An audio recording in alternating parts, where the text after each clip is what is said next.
नमस्कार, मैं सुरेश कुमार, भूतपूर्व सैनिक। आज हम एचपीएससी की एक ऐसी भर्ती की बात करेंगे जिसके खिलाफ जैसे प्रमिला केस है, इसी तरह का फैसला था और एचपीएससी को मजबूरी में स्क्रीन टेस्ट का रिजल्ट बदलना पड़ा था, रिजल्ट रिवाइज करना पड़ा था। आज वो रिजल्ट आपको दिखाएंगे। अगर उस फैसले के अनुसार एचपीएससी काम कर रही होती तो शायद प्रमिला कभी हाईकोर्ट में नहीं जाना पड़ता। इतनी भर्तियों के खिलाफ अभी केस हुए, वो इतने केस भी नहीं होते। एचपीएससी और एसएससी ने नहीं की कोर्ट के फैसले की अनुपालना, ये हमारा सवाल है, क्योंकि 2011 में एक ऐसा फैसला था। प्रमिला को जाना पड़ा हाई कोर्ट, क्योंकि 2011 का अगर फैसला लागू करती एचपीएससी तो प्रमिला को हाई कोर्ट नहीं जाना पड़ता। प्रमिला हाई कोर्ट गई, ये हकीकत है। ग्रुप 56 की 25,000 नौकरियों पर संकट, ये भी हमारा सवाल है, क्योंकि इन भर्तियों के खिलाफ भी हाई कोर्ट में भी केस है, जो कि प्रमिला केस को आधार बनाकर केस फाइल किए गए हैं। वर्तमान में एचपीएससी की भर्तियों के खिलाफ हाई कोर्ट में केस, इसके ऊपर अभी कुछ दिन पहले हमने वीडियो बनाई थी। प्रमिला के केस को आधार बनाकर ही एचपीएससी के खिलाफ हाई कोर्ट में कई केस गए हैं। ये पूरा मामला जानने के लिए ये वीडियो देखें। प्रमिला के केस के बाद कुछ मैथ पीजीटी के और जो ग्रुप 56 और 57 की भर्तियां हैं, उन कैंडिडेट्स के कईयों के मेरे पास फोन आए हैं। हालांकि इन मुद्दों पर हम पहले कई वीडियो बना चुके हैं। वो बार बार एक ही सवाल करते हैं, क्या हमारी नौकरी को कोई खतरा है? हमारे अनुभव के अनुसार जिनकी ज्वाइनिंग हो चुकी है उनकी नौकरी जाना इतना आसान नहीं है, क्योंकि हरियाणा के अंदर सरकारी नौकरी लेना जितना मुश्किल है, किसी की नौकरी छुड़वाना उससे भी ज्यादा मुश्किल है। आपको याद होगा सन 2000 में हरियाणा के भूतपूर्व सीएम के ऊपर आरोप लगा था जेबीटी टीचर्स भर्ती में मेरिट लिस्ट बदलने का, और उस आरोप में सीबीआई ने उनको सजा भी दिलवाई थी। उस भर्ती के खिलाफ 2000 से ही केस फाइल हुआ है। 25 साल केस को हो गए हाईकोर्ट में चलते हुए।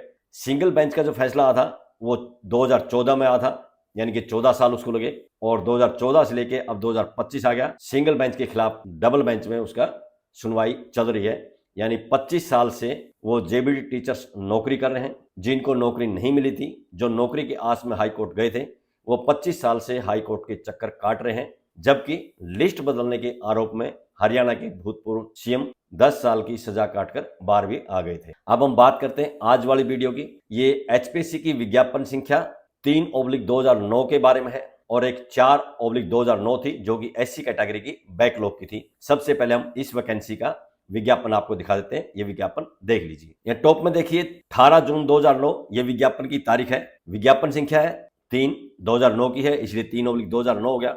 इसकी क्लोजिंग डेट थी 17/7/2009। ये अलग अलग सब्जेक्ट की स्कूल कैडर लेक्चरर की भर्ती थी। सबसे पहले देखिए chemistry 33 post, economics 170, English 320, fine art 6, geography 44, Hindi 240, history 175, mathematics 57, music 13, physical education 10, political science 216, psychology 8, Punjabi 7, Sanskrit 15, sociology 3। इस तरह से कुल 1317 ये पोस्ट थी। एचपीएससी ने इस भर्ती का प्रोसेस दिसंबर 2010 में शुरू कर दिया था।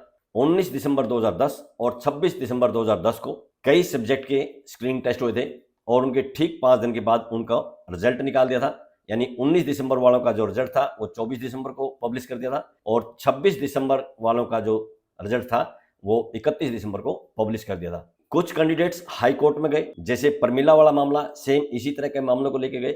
उसमें 2 केस हाई कोर्ट में फाइल हुए थे।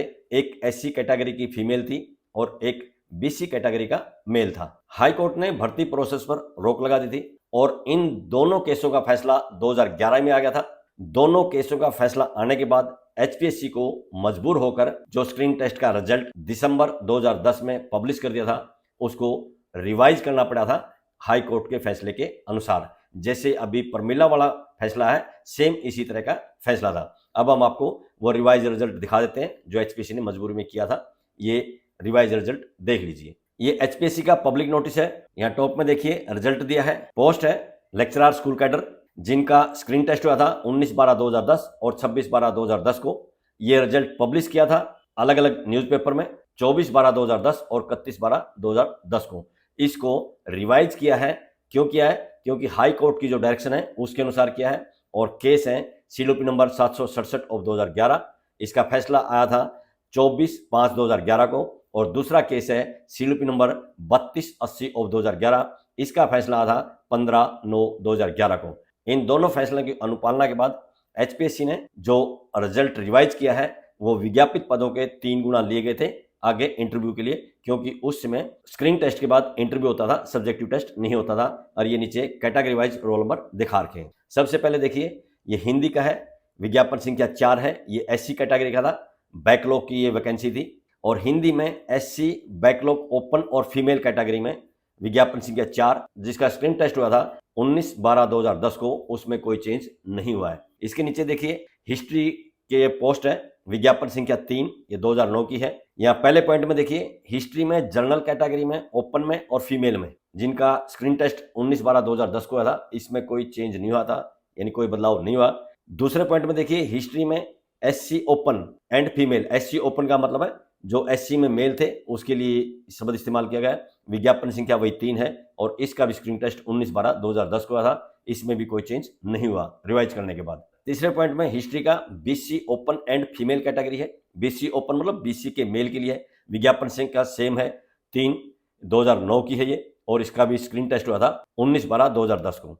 यहाँ जो नीचे आपको रोल नंबर दिखाई दे रहे हैं, ये वो रोल नंबर है जो स्क्रीन टेस्ट का रिजल्ट रिवाइज करने के बाद विज्ञापित पदों के 3 गुना में आए थे, या कह सकते हैं हम मेरिट में आए थे आगे इंटरव्यू के लिए। यहाँ टॉप में फिर वही रोल नंबर है कंटिन्यू जो पीछे दिखाए थे। यहाँ आगे नीचे जाएंगे, पॉइंट नंबर 5 है, यहाँ हिस्ट्री ईएसएम कैटेगरी का है, विज्ञापन संख्या सेम 3 है, ये 2009 की है। डेट ऑफ स्क्रीन टेस्ट थी 19/12/2010, इसमें भी किसी प्रकार का कोई बदलाव नहीं था रिवाइज करने के बाद। इसके आगे ये पॉलिटिकल साइंस का है, विज्ञापन संख्या 3 है, वही 2009 की है। पॉलिटिकल साइंस में भी जनरल में, ओपन में और फीमेल कैटेगरी में, जिसका स्क्रीन टेस्ट 19/12/2010 को आया था, रिवाइज करने के बाद इसके रिजल्ट में भी कोई बदलाव नहीं आया था। पॉइंट नंबर 2 में पॉलिटिकल साइंस में एससी ओपन यानी एससी मेल कैटेगरी है, ये विज्ञापन संख्या सेम वही है 3 और इनका स्क्रीन टेस्ट हुआ था 19/12/2010 को। नीचे वो रोल नंबर दिखाए हैं जो रिजल्ट रिवाइज करने के बाद विज्ञापित पदों का 3 गुना में आए हैं। या इसके नीचे जाएंगे, पॉइंट नंबर 3 है, पॉइंट नंबर 3 में पॉलिटिकल साइंस फीमेल है, जो विज्ञापन संख्या 3 है और इनका स्क्रीन टेस्ट हुआ था, ये भी 19/12/2010 का था, इसमें भी किसी प्रकार का कोई बदलाव नहीं आया है रिजल्ट को रिवाइज करने के बाद। पॉइंट नंबर 4 में political science BC open and female category, BC open मतलब बीसी मेल ये है, विज्ञापन संख्या सेम है 3 ऑफ 2009 और इनका स्क्रीन टेस्ट हुआ था 19/12/2010 को। नीचे जितने रोल नंबर दिखा रहे हैं ये सब वो रोल नंबर है जो रिजल्ट को रिवाइज करने के बाद विज्ञापित पदों का 3 गुना में आगे थे, आगे इंटरव्यू के लिए क्वालिफाई हो गए थे, यानी कि आगे इनका इंटरव्यू होना बाकी था। इसके नीचे आगे देखेंगे, ये संस्कृत का है, विज्ञापन संख्या सेम है 3, ये 2009 की है। इसके पहले पॉइंट में Sanskrit journal open and female, यानी कि संस्कृत में जो जनरल कैटेगरी के थे और फीमेल में थे, विज्ञापन संख्या 3, जिनका स्क्रीन टेस्ट 19/12/2010 को आया था, इसमें भी रिजल्ट रिवाइज करने के बाद कोई बदलाव नहीं आया। दूसरे पॉइंट में संस्कृत का एससी ओपन यानी एससी के जो मेल थे एंड फीमेल, विज्ञापन संख्या 3 है, स्क्रीन टेस्ट की डेट है 19/12/2010, इसमें भी रिजल्ट रिवाइज करने के बाद कोई बदलाव नहीं आया था। और पॉइंट नंबर 3 में जाएंगे, संस्कृत बीसी कैटेगरी में विज्ञापन संख्या 3, जिसका स्क्रीन टेस्ट 19/12/2010 को आया था, रिजल्ट रिवाइज करने के बाद जो रोल नंबर क्वालिफाई किए हैं इंटरव्यू के लिए वो नीचे 6 रोल नंबर दिखाई दे रहे हैं। ये इंग्लिश का है, विज्ञापन संख्या 3 सेम 2009 की है। यहाँ इंग्लिश में जर्नल ओपन यानी कि जर्नल के जो मेल थे एंड फीमेल कैटेगरी, विज्ञापन संख्या 3, जिसका जो स्क्रीन टेस्ट हुआ था वो 26/12/2010 को हुआ था। ये वो सब रोल नंबर दिखाए हैं जो रिजल्ट को रिवाइज करने के बाद विज्ञापित पदों का 3 गुना में क्वालिफाई हुए हैं आगे इंटरव्यू देने के लिए। इनमें कुछ ऐसे कैंडिडेट्स भी हैं जो पहले जो स्क्रीन टेस्ट का रिजल्ट आया था उसमें वो अनक्वालिफाइड थे, यानी स्क्रीन टेस्ट में पास नहीं हुए थे, और रिजल्ट को रिवाइज करने के बाद अब वो क्वालिफाई हो गए, यानी वो आगे इंटरव्यू के लिए क्वालिफाई हो गए। इसके बाद इनका इंटरव्यू होना था। ये अगला पेज सारा सभी उन रोल नंबर का है जो रिजल्ट को रिवाइज करने के बाद इस कैटेगरी में क्वालिफाई कर गए थे, विज्ञापित पदों का 3 गुना, ऊपर से नीचे तक सारे ये वही रोल नंबर दिखाई दे रहे हैं। यहाँ टॉप में भी वही है इंग्लिश के जो क्वालिफाई हो गए थे। इसके नीचे आएंगे, देखेंगे ये कोर्ट के फैसले की डेट 24/5/2011 है और सीलूपी का हवाला दिया है 767 ऑफ 2011, क्योंकि 767 ऑफ 2011 फीमेल के द्वारा फाइल किया गया था और फीमेल क्योंकि रिजर्व कैटेगरी में आती है इसलिए उनको ओपन कोटे में लेने के बाद कुछ कैंडिडेट ऐसे थे जो डिसक्वालीफाई हो गए या अनक्वालिफाइड हो गए हैं। ये नीचे उन सबके रोल नंबर दिए हैं जो पहले स्क्रीनिंग में पास थे और रिजल्ट को रिवाइज करने के बाद ये अब फेल हो गए हैं। इनकी जगह 130 और कैंडिडेट स्क्रीन टेस्ट में पास हो गए हैं। जो रिजल्ट रिवाइज करने के बाद जनरल कैटेगरी के जो 130 कैंडिडेट फेल हो गए हैं वो नीचे जो रोल नंबर दिखा रहे हैं ये सब उन्हीं के रोल नंबर है। या नीचे जाएंगे नंबर 2 में, ये इंग्लिश का है, एससी ओपन है, यानी कि एससी के मेल है एंड फीमेल दोनों के लिए दिया गया है, जो विज्ञापन संख्या 3 के बारे में है। और इसका जो स्क्रीन टेस्ट हुआ था 26/12/2010 को हुआ था। नीचे वो रोल नंबर दिखाए गए हैं जो रिजल्ट को रिवाइज करने के बाद क्वालिफाई हो गए, यानी कि स्क्रीन टेस्ट में पास मान लिए गए हैं। और ये विज्ञापित पदों का 3 गुना है। यहाँ फिर ये वही रोल नंबर है जो एससी कैटेगरी के, ओपन के और फीमेल कैटेगरी के हैं, और जिनको पास मान लिया गया है, यानी कि क्वालिफाई मान लिया गया है रिजल्ट को रिवाइज करने के बाद। यहाँ नीचे आके देखेंगे फिर वही केस का हवाला दिया गया है, सीडीपी नंबर 767/2011 का। इसके अनुसार जो पहले पास थे और रिजल्ट रिवाइज करने के बाद स्क्रीनिंग से अब आउट हो गए या स्क्रीनिंग में फेल हो गए हैं, ये उनके नीचे नाम दिए गए हैं। और ऐसे 15 कैंडिडेट हैं, ये सब उन 15 कैंडिडेट्स के रोल नंबर है जो पहले स्क्रीनिंग में पास थे और रिजल्ट को रिवाइज करने के बाद अब ये फेल दिखा दिए गए हैं। तीसरे पॉइंट पर जाएंगे, ये English BC open and female category. BC open का मतलब बीसी मेल है, विज्ञापन संख्या वही है 3, और इसका जो एग्जाम हुआ था स्क्रीन टेस्ट का 26/12/2010 को था। और नीचे जो रोल नंबर दिखा रहे हैं ये वही सब रोल नंबर है जो रिजल्ट रिवाइज करने के बाद स्क्रीन टेस्ट में पास हो गए हैं, विज्ञापित पदों का 3 गुना। ये आगे वही सभी रोल नंबर कंटिन्यू है जो स्क्रीन टेस्ट का रिजल्ट रिवाइज करने के बाद स्क्रीन टेस्ट में पास मान लिए गए हैं। आगे इंटरव्यू फेस करने के लिए इनको मेरिट में ले लिया गया है।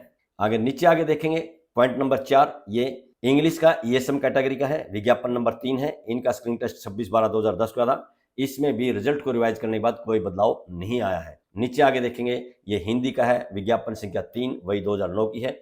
इसके पहले पॉइंट में दिया है हिंदी जर्नल ओपन और फीमेल कैटेगरी, यानी कि हिंदी के जो मेल थे और फीमेल थे, विज्ञापन संख्या 3, जिनका स्क्रीन टेस्ट हुआ था 26/12/2010 को। नीचे जो रोल नंबर दिखाई दे रहे हैं ये वो रोल नंबर है जो रिजल्ट को रिवाइज करने के बाद विज्ञापित पदों का 3 गुना में क्वालिफाई हो गए हैं, यानी कि इनका स्क्रीन टेस्ट पास हो गया है। इनमें कुछ ऐसे कैंडिडेट भी हैं जो पहले स्क्रीनिंग में फेल थे और अब इसमें पास दिखा दिए गए हैं। ये सभी वो कैंडिडेट्स हैं जो रिजल्ट को रिवाइज करने के बाद क्वालिफाई मान लिए गए, और ये भी हिंदी के हैं, जनरल कैटेगरी के, ओपन एंड फीमेल के।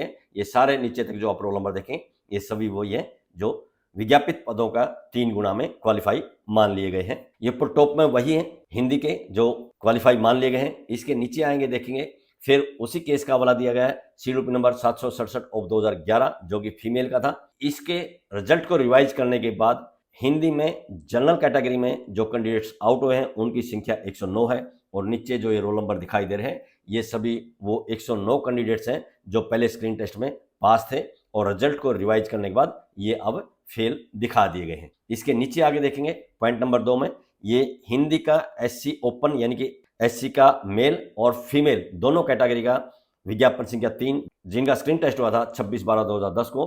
रिजल्ट को रिवाइज करने के बाद इस कैटेगरी में कोई बदलाव नहीं आया है। तीसरे पॉइंट में जाके देखेंगे ये हिंदी का BC open and female category है, यानी कि बीसी का मेल और फीमेल दोनों का है, विज्ञापन संख्या 3 है। इसका स्क्रीन टेस्ट हुआ था 26/12/2010 को था। और नीचे जो रोल नंबर दिखाए गए हैं ये सब वो कैंडिडेट्स हैं जो रिजल्ट को रिवाइज करने के बाद स्क्रीन टेस्ट में पास मान लिए गए हैं। इसमें कुछ ऐसे कैंडिडेट भी आ गए जो पहले स्क्रीनिंग में फेल थे और अब पास हो गए। यहाँ टॉप में वही कैंडिडेट है जो बीसी कैटेगरी के हैं, हिंदी के हैं, और जो अब क्वालिफाई मान लिए गए हैं रिजल्ट को रिवाइज करने के बाद। यहाँ नीचे आगे देखेंगे पॉइंट नंबर 4, हिंदी का ईएसएम कैटेगरी का है, विज्ञापन संख्या 3 है। इनका जो स्क्रीन टेस्ट हुआ था 26/12/2010 को था और रिजल्ट को रिवाइज करने के बाद इसमें भी किसी प्रकार का बदलाव नहीं आया है। जैसे प्रमिला केस में फैसला आया है ठीक उसी तरह का फैसला 2011 में आया था, एक बीसी कैटेगरी का और एक एससी की फीमेल थी, जिसके बाद एचपीएससी को मजबूरी में स्क्रीन टेस्ट का रिजल्ट जो डिक्लेयर किया जा चुका था उसको रिवाइज किया था। और रिजल्ट रिवाइज करने के बाद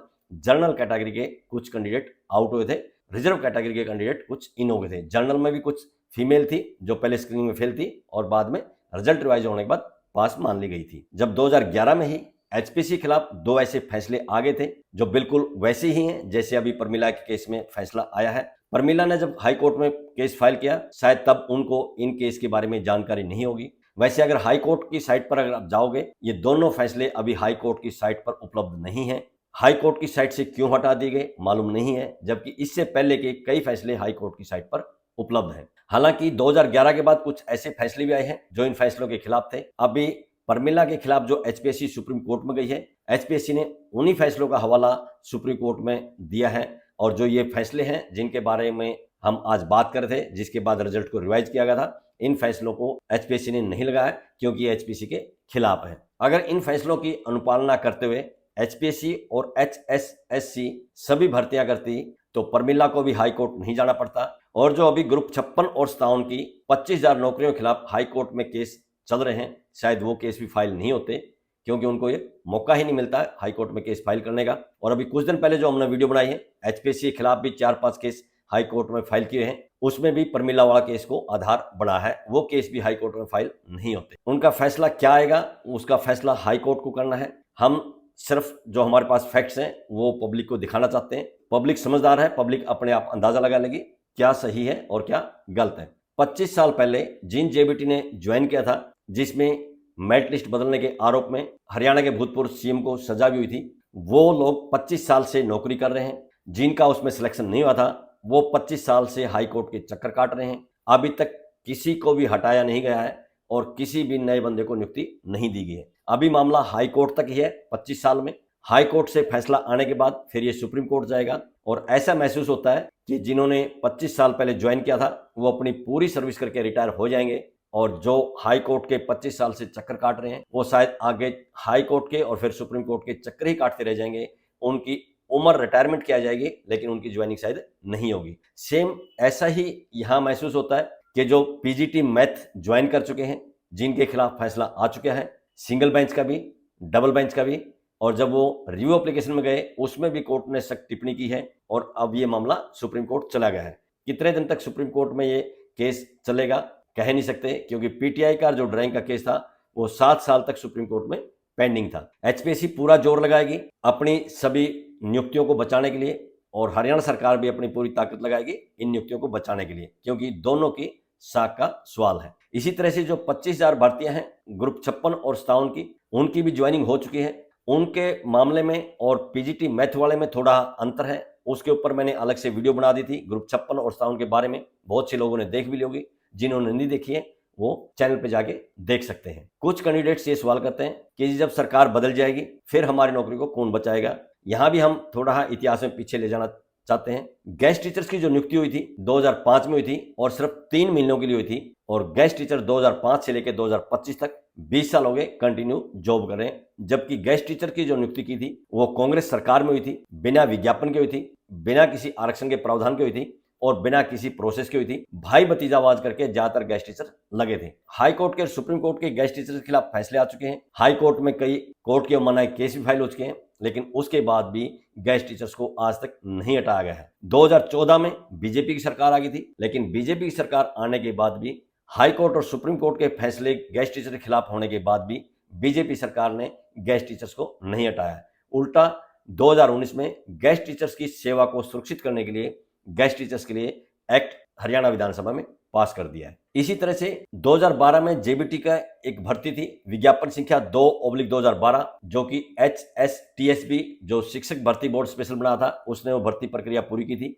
और उस समय कांग्रेस की सरकार थी। लेकिन 2014 में कांग्रेस की सरकार चली गई थी और बीजेपी की सरकार आ गई थी। तब तक ये मामला हाई कोर्ट में पेंडिंग था। जिस कैंडिडेट ने हाई कोर्ट में जो केस फाइल किया था उसका दावा था कि एमए के जो 2 नंबर क्राइटेरिया के अनुसार मिलने चाहिए थे उसको 2 नंबर नहीं मिले। उसको लेके जब कोर्ट में बहस हुई, कोर्ट ने रिकॉर्ड के रूप में वो कंप्यूटर हाई कोर्ट में मंगवा ली थी जिनमें रिजल्ट तैयार किया गया था, और वो कंप्यूटर हाई कोर्ट में जब एक्सपर्ट ने खोले वहां जो रिजल्ट तैयार किया था वो रिजल्ट तक वहां नहीं मिला, उनके वो सिस्टम वहां नहीं खुले, और बाद में एक पेन ड्राइव लाया गया, हाई कोर्ट में दिखाया गया कि जी जो ये हमने रिजल्ट तैयार किया था अब इसके सिस्टम नहीं खुल रहे हैं, टेक्निकल फॉल्ट आ गया है। ये सारा हमने एक पेन ड्राइव में सेव कर लिया था और उस पेन ड्राइव के आधार पर पूरी भर्ती को बचा लिया। जिन्होंने केस फाइल किया था उसको कुछ नहीं मिला, और 2 नंबर का जो मुद्दा था उसको टेक्निकल फॉल्ट दिखा के रफा दफा कर दिया। हालांकि जो भर्ती थी वो कांग्रेस सरकार के समय में हुई थी, भर्ती को बीजेपी सरकार ने बचा लिया था। तो आप ये दिमाग से निकाल दीजिए कि सरकार बदलने के बाद आपकी नौकरी को कोई खतरा होगा।